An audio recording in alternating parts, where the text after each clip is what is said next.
Let's just take one long, slow, deep breath inside and an audible exhale out before we start our session. Today is going to be big. Sharon Salzberg is probably one of my favorite meditation teachers, and she's responsible for bringing meditation to the West. She is what other people call the loving kindness lady, has written over 13 books and has a new one coming out very soon, which is her first children's book. And when I was thinking about information overload, how to rise above it and find inner peace, there was one person I thought about, and that was Sharon. We've already done a podcast together where I really dove deep into her bio. So I would love for all of you to listen to that because her stories of how she came here, went to India, and then brought what she learned and spread it across the country is fascinating. But I'm really excited to bring her on. So let's just get straight to it. And I want to thank everybody also for joining us. I want to thank Jelena for organizing this. Thank you, Jelena. Sharon, welcome to the Unplug podcast. Thank you so much. It's such a delight to be with you all. Well, I'm so thrilled that you're here. I'm so thrilled to share all the things that you are doing. And I wanted to just start with a quick question, and that is right now in the world, there is so much coming at us from every angle. And now we are at the birth of a whole new generation of information AI. We don't even know what's real, what's not real anymore. And the big question is, what are the best tools to rise above all this noise and find inner peace? That's a big question. Um, Thank you for that enormous question. Go big or go home, right? Right. Um, I think there are a few things. One is we need a kind of sensitivity to see how things are affecting us, because sometimes we're just unconscious of the impact. And then the end of the day, we feel really bad, but we don't quite know why, moment to moment. One of my friends, Linda Stone, coined this phrase continuous partial attention. We're kind of jumping, like you're doing a task and then you think, I'll just check my email. And then you go over there, I'm going to go on Facebook, and it's just like we're jumping around all the time. And it's got an internal consequence of our feeling fragmented and all over the place. And we don't necessarily see that in the moment. So we need to learn to tune in because then we have choice. Do I want to continue this habit, which is actually making me kind of miserable and feel overwhelmed, or do I want to set another path? And we can exercise that choice. And then I think we need discretion. I was once interviewed actually by the New York Times about doom scrolling, and I didn't know what the word meant. So I had to ask the journalist, what does that mean? And then as he described it, we're reading the same story again and again and again and again. It's one thing to read it once if you feel the need to be informed, but we're basically reading the same story again and again and again. So as he described it, I said, oh yeah, I do that. So and then we just talked about, it's structure. Most of us need some kind of structure. Like I've read recently people who take a kind of resolve, no news before noon. I love that. You just want the morning maybe to simply be and be fully and things like that. And it's very personal and we can experiment with what actually makes us feel more at peace. We're fascinated by specific stories. And as you mentioned, we're going back again and again to those specific stories. How do you stop doing that? Like, what are the best techniques other than no news before before 12? Because that means after 12, we're going and we're watching what's happening in the world over and over and over again. Again, I think if we have a sensitivity to how something makes us feel, we may start to do that, but then we can say, I've read this already, or I've got this information. Um, I don't need to watch this as well as hear it, as well as, it's like we set a path of, discipline's not a very popular word, but it's like freedom. I don't have to be buying into these habits and actually making a decision. Like I personally subscribe to like a million Substacks in order to be supportive of independent journalism, and I'm glad I did, but I actually can't read them all. In one, let's say, afternoon. It would be the same story again and again and again from basically a similar angle. Mhm. It's not new information, and so um, I have to take personal resolves. Like it's so tempting, just to spend all my time doing that. But I'm going to say this has a consequence, and it has a consequence that I can feel, that I can recognize, and it's not helping me. It's not helping me have inner peace. It's not helping me help anybody else. So it's just distraction. And I think one thing I really prize is my background in meditation practice because that has taught me ways of dealing with distraction. That's not hateful and not freaking out, because my mind's wandering, things like that, which is how I started out, but more like, oh yeah, I can let go of this. It's what one of my teachers called exercising the letting go muscle. I can Mm. let go, I can come back to what is actually more feeling at home in myself. What are your favorite techniques that you use personally? And, I think a big question for a lot of people is how much do you actually meditate? What is your daily habit in this practice looking like today? Okay, well, I have a friend named Amishi Jha, who's a neuroscientist at the University of Miami. And she has done a lot of research on mindfulness practice in high stress livelihoods. And of course, that can extend, so she's done a lot of research on mindfulness in the military, high performance athletes, first responders. And what she says her lab has discovered is that 12 minutes a session, 3 to 5 times a week, actually is changing people's lives. And because we're friends, we've often had this discussion. And I've said, Amishi, I don't know if it's that healthy to go for the bare minimum. And she said, I was looking for the bare minimum. It's like in medicine, you want the lowest effective dose. Like, how much aspirin do I need to take? And she said, these are really busy, stressed people. They're not going to do like 3 hours a day, or something like that. And then I've said to her, and this is where personal self knowledge is really important. I've said, for me, 3 to 5 times a week is not going to work because it'll be Monday and I'll think, I'll start on Wednesday. It'll be Wednesday, I think, I'll do it 3 times on Saturday and I'll never do it. But every day actually works as a structure for me. So I do practice every day in a formal way, sitting. Um, and I try to do a minimum of 20 minutes. I guess I should try to do 24, which would double her, her least effective dose. But so that's the formal practice. And I am really committed to that every day. There's also informal practice, which I used to call stealth meditation, what a friend of mine called, and I now quote him endlessly, microdosing loving kindness or mindfulness. And that's, don't always be multitasking. Maybe you're drinking a cup of tea or coffee. Don't be checking your email at the same time. Feel the warmth of the cup, smell the beverage, taste it. Like live fully in little doses. Or on a Zoom call, one of my friends says she will look at every face one by one in the boxes and think, may you be happy. May you have peace of mind. May you be happy silently, you know, and you can use that beginning of the meeting, of the call, of the gathering as a way of establishing your deepest intention. So just nothing that is going to undo your to-do list, but just these little moments many times.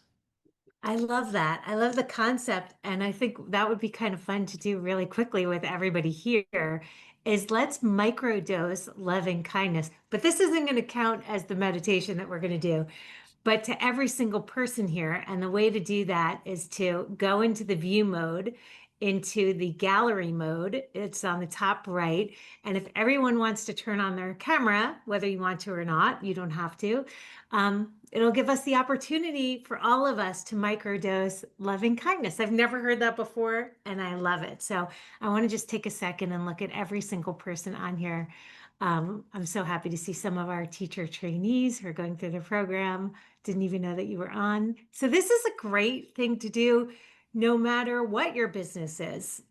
If you are on a Zoom call, the bigger the better, to take a moment and just do it. So if you could just guide us through a little micro dosing loving kindness with the Zoom people. Sure. I mean, it's like one phrase, usually silently. And it speaks to your heart's intention. Like it's gift giving, it's offering. May you be happy, may you be peaceful, may you be fulfilled, whatever phrase, and it could be changing, as you go through these lists. It's gift giving, it's offering, it's like blessing, rather than, my idea is better than yours or whatever, which may come later, but it's establishing this environment of here we are together in a sea of goodwill. Okay, I'm doing that to everyone I see on this call and all the names.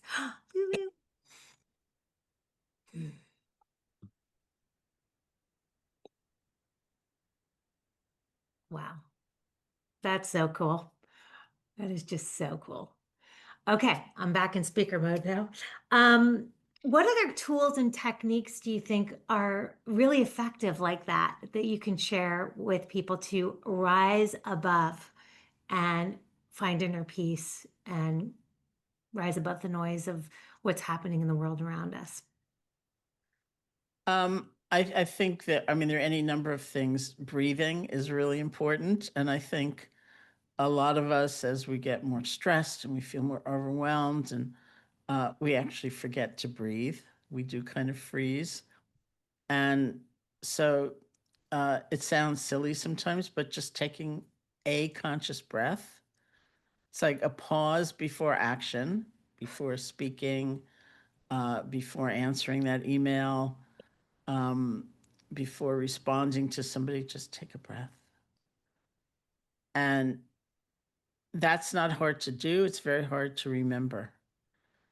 And there are also ways of breathing, of course, that are really useful if we're feeling very, very anxious. And just to get more centered and have a kind of a steadiness of attention, so that when we do respond, when we do act, and we do say something, it's coming from a better place. And it's not just, that kind of reactive, oh my God, And, there's so many ways of breathing consciously. The way that I like the most, that is simplest, is just, they say if your out breath is longer than your in breath, then the parasympathetic nervous system will start taking over. For the sympathetic nervous system, your blood pressure is likely to go down. You just kind of chill. And I've seen that work for people even in panic attacks, just changing the rhythm of your breath. And so one of the things I like the most about using the breath as a way to center and not get so caught in things is that it's very private, it's very personal. You could be sitting at work, you don't have to close your eyes and look weird. You could be commuting. Nobody has to know you're doing it. It's not like you have to open the closet door and pull out all this equipment and sit cross-legged and close your eyes and look weird. It is there for you. As one of my very early meditation teachers would say, the breath is very portable. It is there as a resource for you. And it kind of breaks up that constellation of stress and tension and closing down. So just build in times, just take a breath, or use kind of conscious rhythms of breath to sort of soothe yourself in a way and get calmer.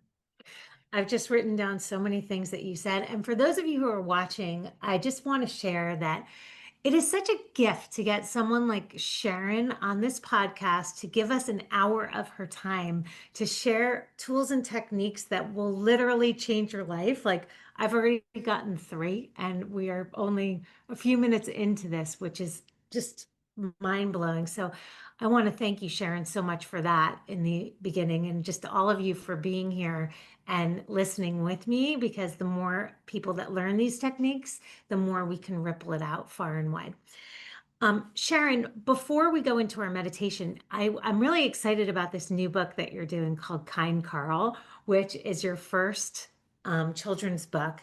And I really believe that if we could get to children before they become adults and teach them these lessons of compassion and kindness, it will change the world moving forward. And I think never before have we needed that more than now.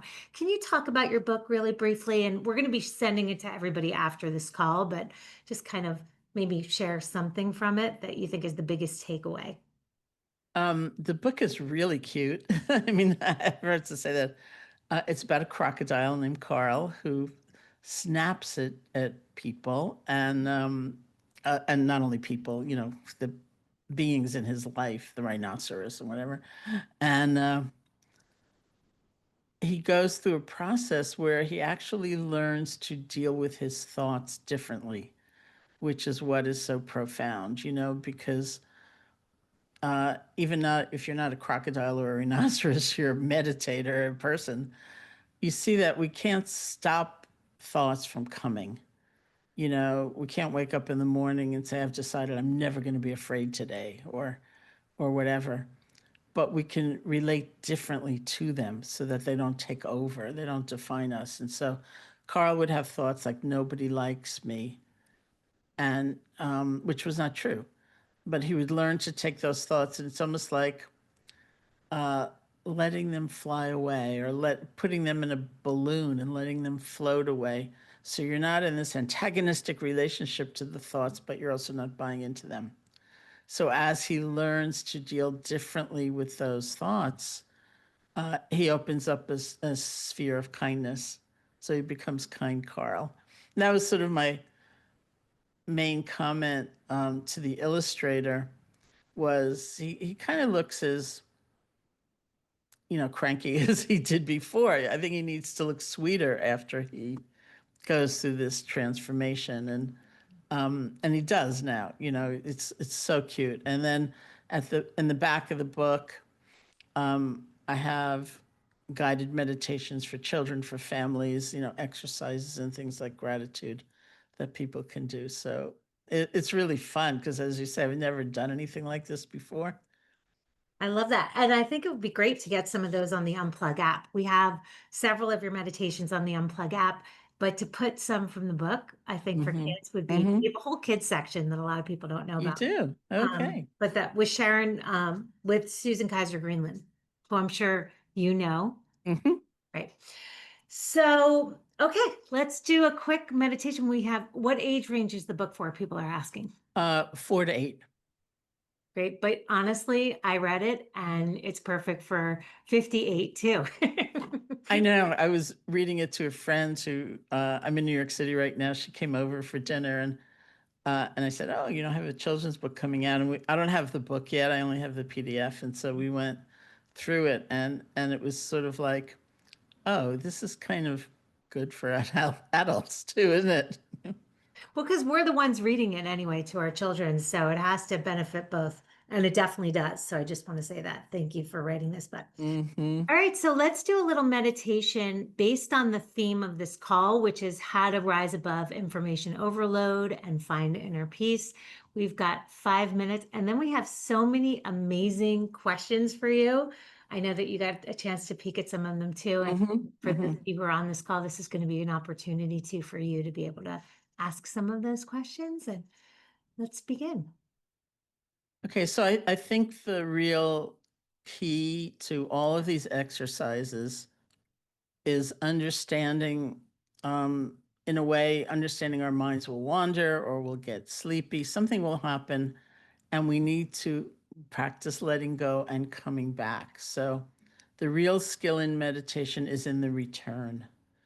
It's a practice of recovery. So you don't have to judge yourself or be down on yourself if your mind wanders. That's not where inner peace actually is going to come, by vanquishing all thoughts and never having them appear.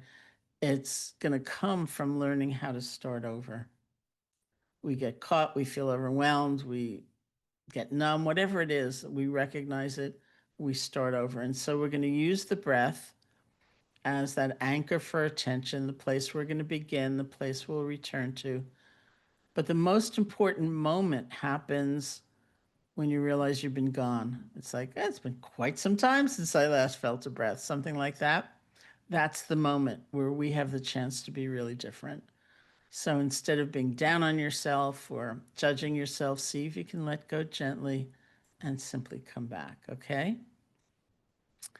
So you can sit comfortably, close your eyes or not, however you feel most at ease. You can start actually by listening to sound. It may be the sound of my voice or other sounds. And unless you're responsible for responding to the sound, just let it wash through you.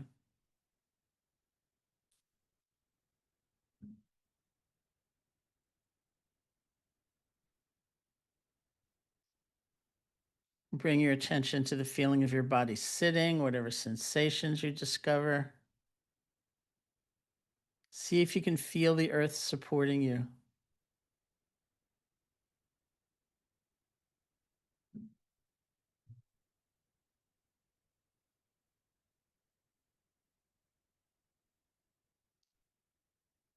Bring your attention to your hands and see if you can make the shift from the more conceptual level to the world of direct sensations. Picking up pulsing, throbbing, pressure, whatever it might be. You don't have to name these things, but feel them.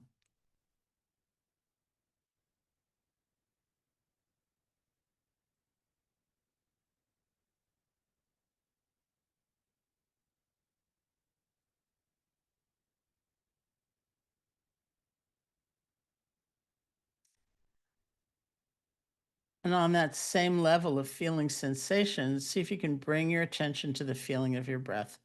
Just the normal, natural breath. You don't have to try to make it deeper or different. There may be some place where you feel the breath most distinctly, the nostrils, the chest, or the abdomen. You can find that place, bring your attention there, and just rest. See if you can feel one breath.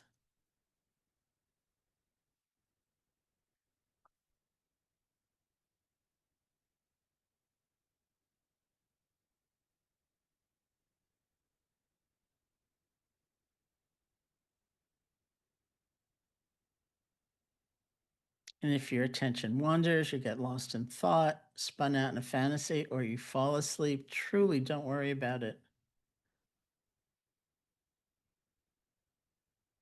That's where the practice really comes alive. We practice letting go.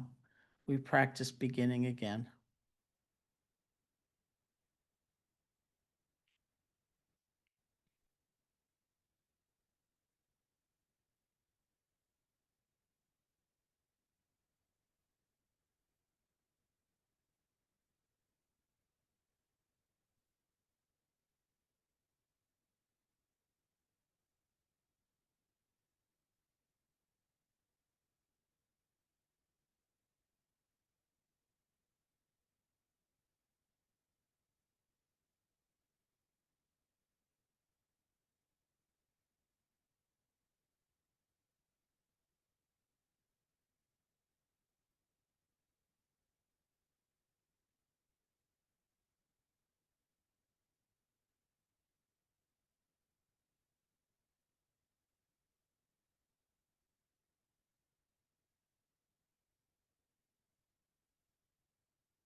We say the healing is in the return, not in never having wandered to begin with.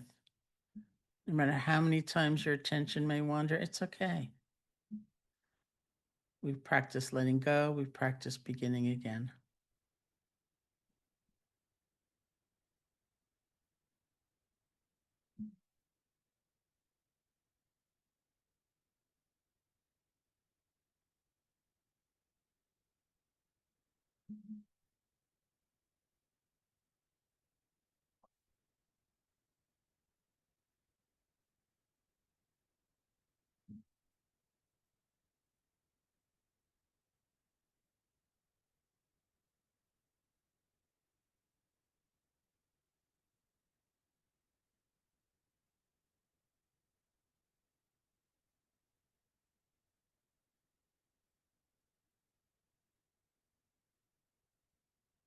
And when you feel ready, you can open your eyes or lift your gaze, and we'll end the meditation.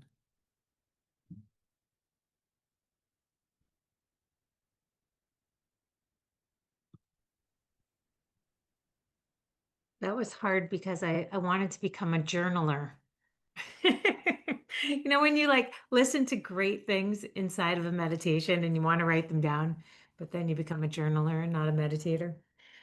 One thing that I love so much about that is letting go, beginning again, and feeling the breath in the area of where Mm-hmm. it was entering, noticing where it was entering. And that was so beautiful. Thank you, Sharon.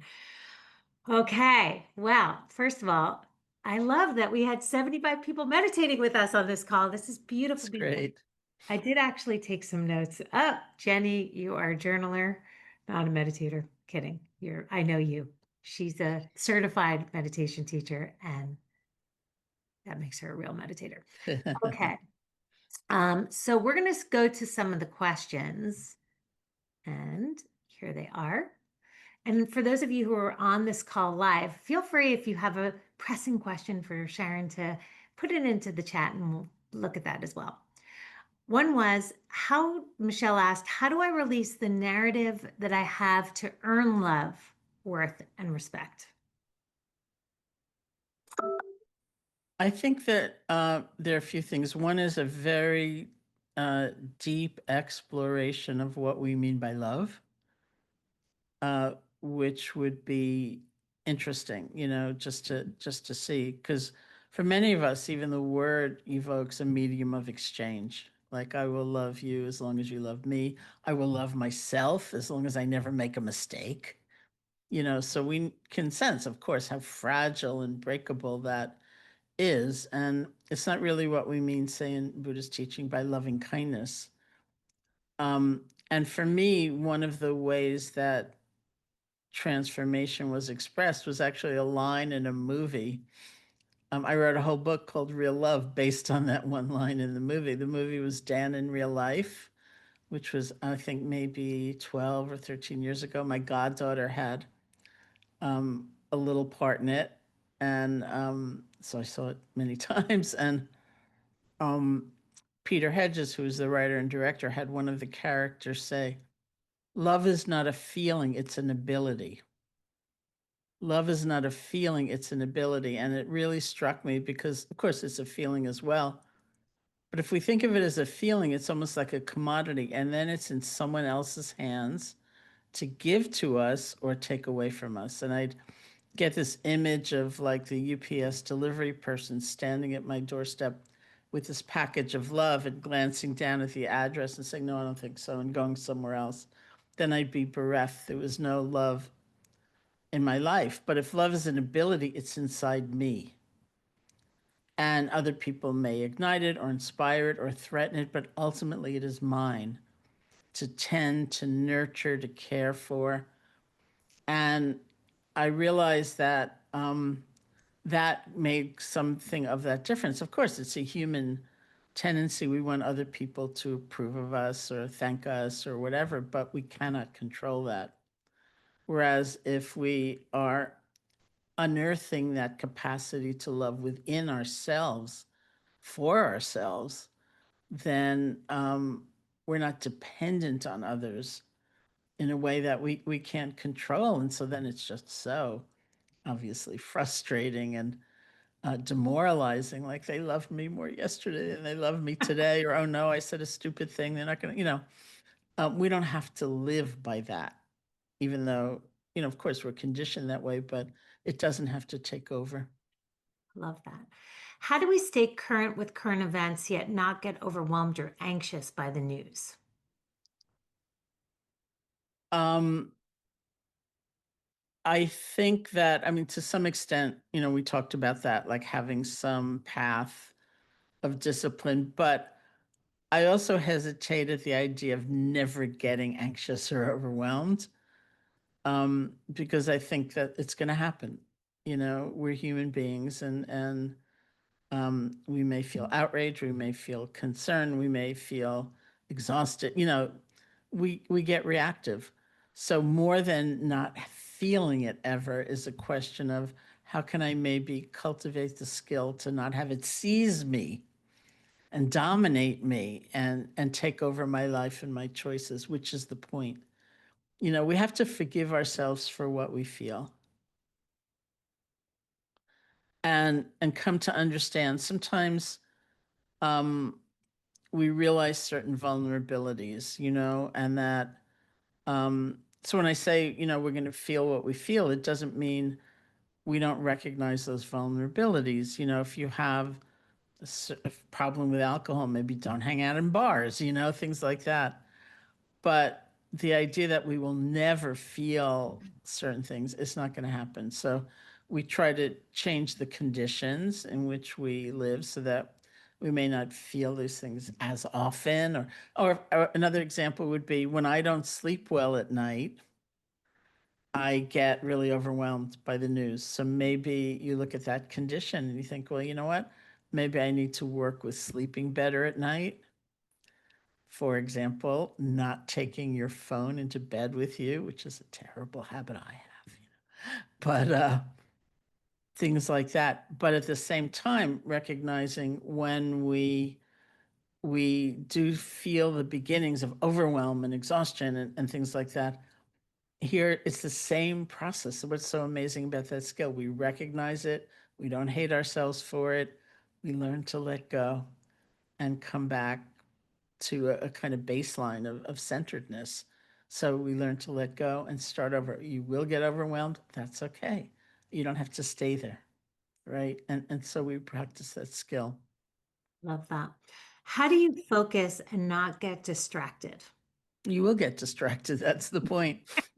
Um, somebody, I don't know if this is real or apocryphal or what, but somebody once wrote that Michelangelo was asked how he would carve an elephant. And he said, I would take a large block of marble and take away everything that is not the elephant. So concentration is a process of letting go, letting go, letting go. I once evolved my own meditation technique. This was early on. The first instruction I ever had in meditation was feel your breath, sit down and feel your breath.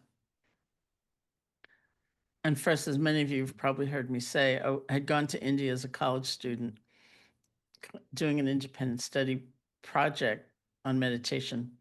So that was my first instruction. And I thought, that is so stupid. I came all the way to India. Where's the magical esoteric practice? It's going to make me totally happy. I've been going to college in Buffalo, New York. I thought I could have stayed in Buffalo to feel my breath. And I thought, how many breaths will it be? Like 800 breaths, 900 breaths before my mind wanders. And to my astonishment, it was like one breath. And I would be gone. I would be way gone.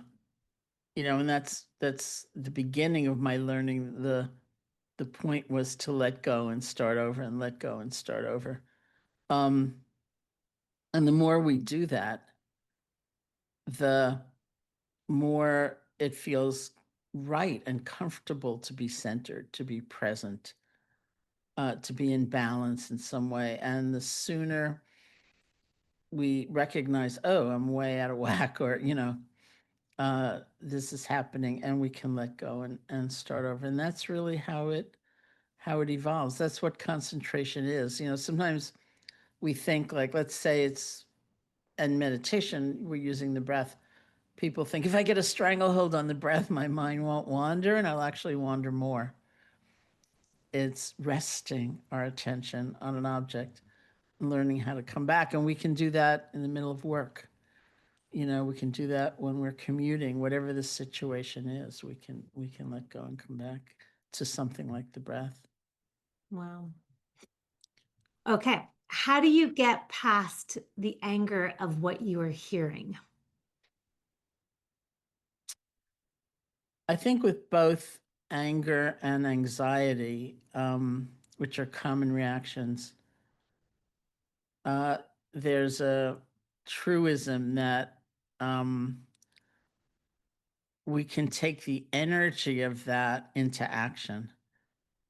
Not if we're hating what we're feeling or we feel we're, horrible people, or not if we get lost in it, but if we have a certain balanced relationship to recognize what we're feeling, it's almost like you can pull the energy up and translate that into some action, rather than stewing and freaking out or staying online, to get more upset. And the thing is that even we may not be able to break up a seemingly intractable system, with our action. It may not be huge. It may not be massive. It may be not even in the realm that has gotten us so angry to begin with. It may be helping a neighbor, something like that.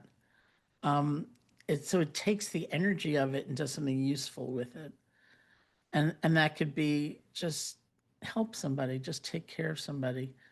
And I believe so strongly in doing the good that's in front of us, even if it seems very, very small. And, it's not wrong to feel anger. It's not wrong to feel anxious. It really isn't.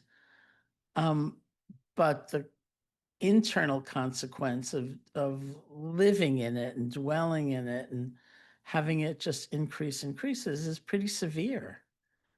In the Buddhist psychology, they say anger, and I don't mean feeling anger, I mean being lost in anger. Anger is like a forest fire which will burn up its own support. It means it will kill the host, which is our nervous system, our bodies, our minds, our relationships. The positive part of the anger is the energy. We're not passive, we're not complacent. We can draw boundaries, for example. We can name unpleasant truths that nobody else wants to look at. The energy is really important, but the burning and the, twisting, it's really damaging. And so we want to find the energy, take it, and do something with it. These are such amazing questions, and these are such fantastic answers to those questions. This next question is making me smile because I get it and I experience it myself. How do you talk to friends and family online who are repeating factual misinformation? Do you just ignore it? And that's another question. What if you're the one who has the factual misinformation? This is what's happening right now in the world. We don't even know what's factual anymore. How do you respond to something like that? In some cases, and I don't know what to do with AI, which was your earlier point, exactly. But something I resolved for myself long ago was to go back to original source material rather than listen to someone's interpretation of what happened. Like if they're talking about a politician's speech, I would say to myself, I think I need to go back and hear the speech or some section of the speech or something like that. I don't want to spend my entire life, listening to speeches, but because I realized I was living in the world of someone else's interpretation of what someone had said. And very often actually I would listen to that section of the speech and it wasn't I would have interpreted it differently. and so I think that's important if you feel uncertain in some way, or you feel you're really dependent on other people defining reality for you. You Mm. can check some things out, for yourself. Um, I wouldn't, and if it's someone else's, in my mind, misinterpretation of what's true, um, I wouldn't be silent. I would either say, I'm really curious about your source. This just happened to me, actually. A friend was claiming that a rabbi had said something in a speech, and I just happened to know the rabbi, and it seemed so unlikely to me. And I'd listened to the speech, and it was nowhere in there. So I don't have to say you're, lost in propaganda and you're a fool, and the kind of divisiveness and conflict that exists right now. But I'd either ask, what's the source of, I'm so curious, like, I had a very different impression. Where did you hear that? Or in this case, I actually said, wow, I don't think it was that rabbi, like, I was listening to those speeches, and it was just something like that. And it doesn't have to be harsh or hateful, but I would not just let it go by. Next question is, I'm also curious about not only how much we're ingesting audibly and visually, but we're also being flooded with spam and sales calls and tons of digital junk and hoarding. For many of us, that is. Great session topic. Thank you. Overwhelm is, that's not a question. I'm sorry. Is that even a question? Overwhelm is a constant challenge. Another note is I've been so drawn to Sharon's invitation to do the good that's in front of you, even if it feels small. It really resonated with my meditation yoga students, and also a way to shift out overwhelm towards positive but doable action. I'd love to hear more about that. I was thinking when I had said the part about the breath, and if there's certain conscious breathing techniques to do. Um, and I think that is very true. And I have seen it even with really bad panic attacks, make a difference. But what also came to my mind was this time in March 2020 in New York City when I was back in New York teaching. And those of you who were there or know it was a really terrible time. COVID was just spreading. People's parents in nursing homes were often getting sick, sometimes dying, and the anxiety in the city was so huge, um, as nobody quite understood what was happening. And so I was teaching this class basically, and it was a format, a situation where the speaker was seated in the front row before they were formally introduced, and then you got up on the stage and you gave your talk or your teaching. So I was sitting in the front row, and this woman next to me was beyond belief anxious. She was like jumping out of her skin. I don't know if I should have. It was a completely airless room. It was down in the basement somewhere, uh, and I don't know if I should come, and my friends are getting sick, and I don't know what I can do. So I said, well, there are these breathing techniques where, and there are many varieties of that, but I said, where if your out breath is longer than your in breath, you'll kind of calm down. So she was not interested at all. So then I said, well, there are these loving kindness meditation practices where you practice offering good wishes to yourself and to others. And she was not interested at all. And then I just looked at her and I said, is there anyone you can help? And she lit up.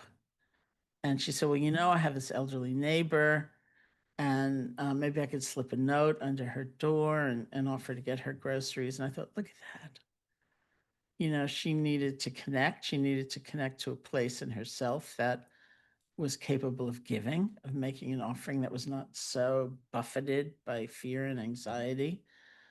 She needed to know she could do some good in the world. And it was so funny because, of course, I'm such a proponent of meditation. I was like, not interested.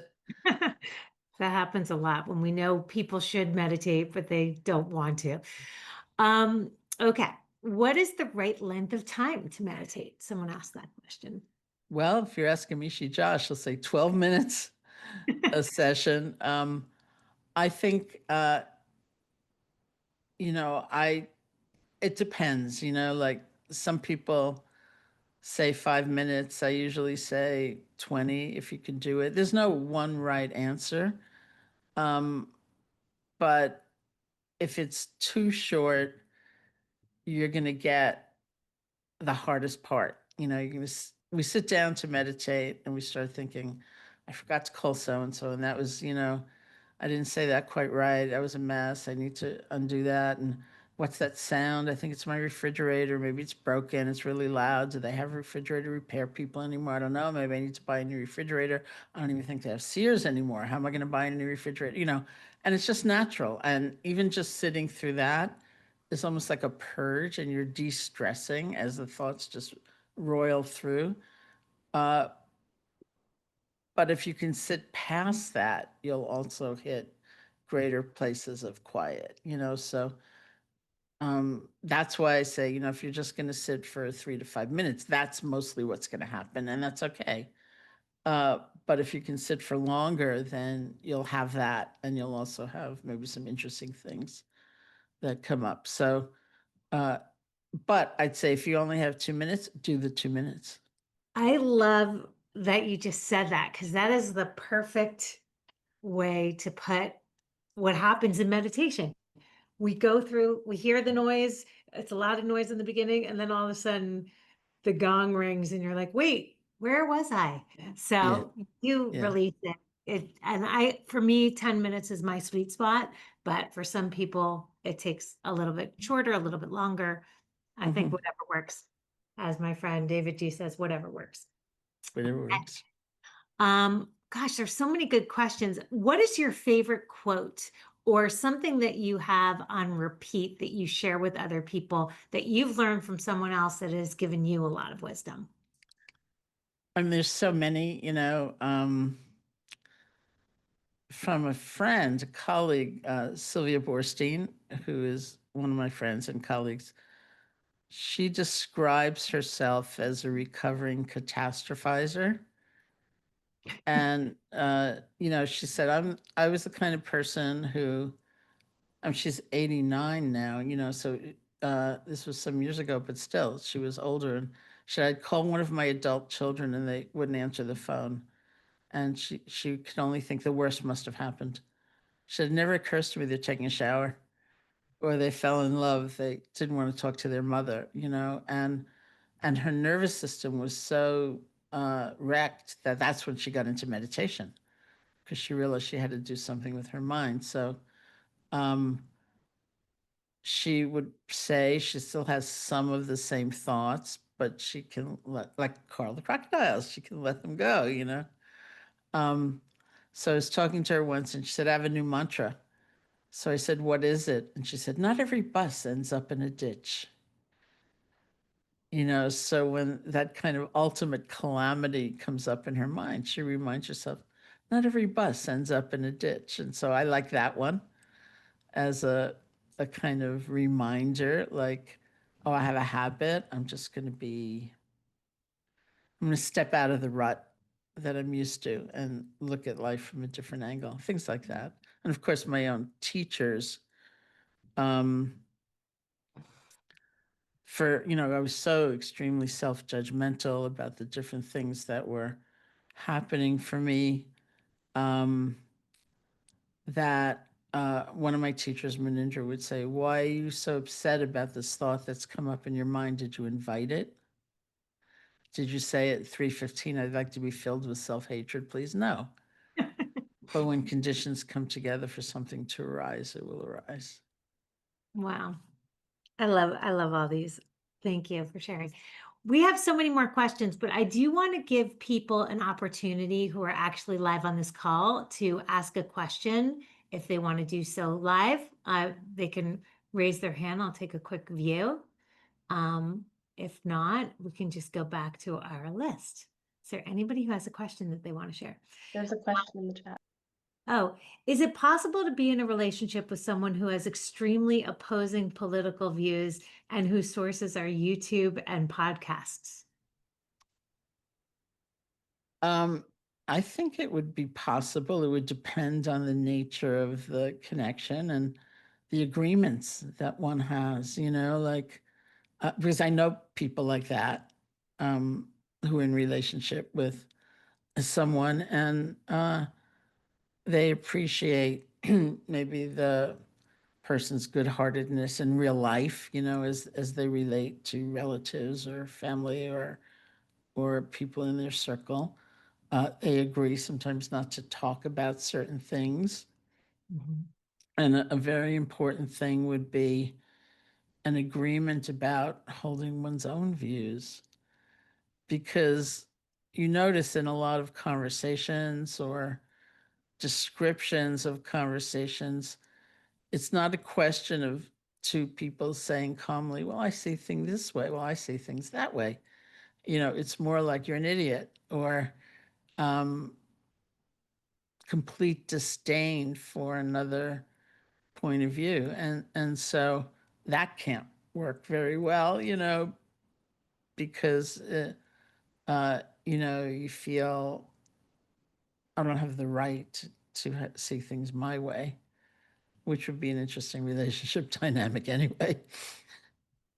Yeah, and I feel like more and more people are having that. Okay, we're going to go back to our questions here. Um, how to minimize the effects of bad news through the day? This is going to seem um, weird, perhaps, or frivolous, but we need some balance. And, as a culture, the American culture, tends to be very suffering phobic. And so there is something extremely powerful about recognizing one's own pain, the pain of others, the world situation. But it can't be the only thing we pay attention to. We need to pay attention to that for tenderness, for compassion sake, but we also need to be able to see the good.